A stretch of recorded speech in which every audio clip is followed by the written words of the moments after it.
دوباره دلم واسه حرمت چشمات تنگه، دوباره این دل دیوونه واسه تنگه.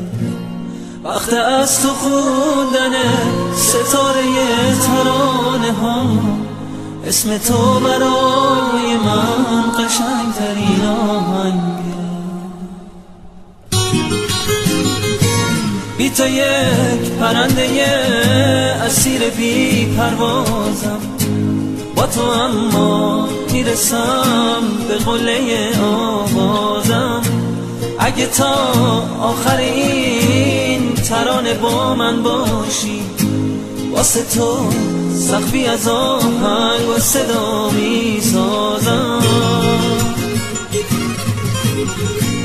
با یه چشمک دوباره منو زنده کن ستاره، نذار از نفس بیفتم توی تنها راه چاره. آی ستاره آی ستاره، بی تو شب نوری نداره. این ترانه تا همیشه تو رو یاد من میاره.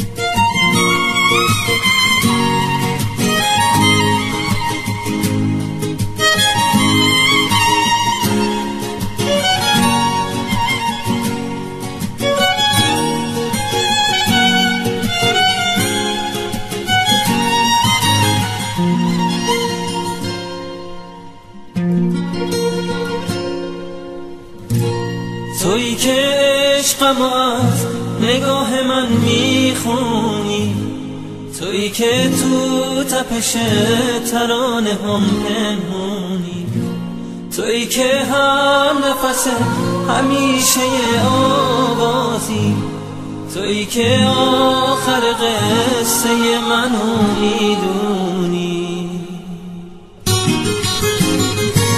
اگه کوچه صدام یه کوچه باریکه، اگه خونم بی چراغ چشم تو تاریکه، میدونم آخر قصه میرسی به داد من. لحظه یکی شدن تو آینه ها نزدیکه. با یه چشمک دوباره منو زنده کن ستاره، نذار از نفس بیفتم توی تنها راه چاره. آی ستاره آی ستاره، بی تو شب دوری نداره. این ترانه تا همیشه تو رو یاد من میاره.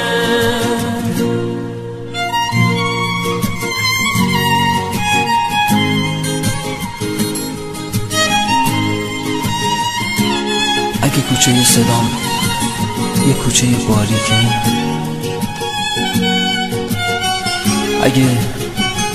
اگه خونم بی چراغه چشم تو تاریکه، میدونم آخر قصه میرسی به داد من. لحظه یکی شدن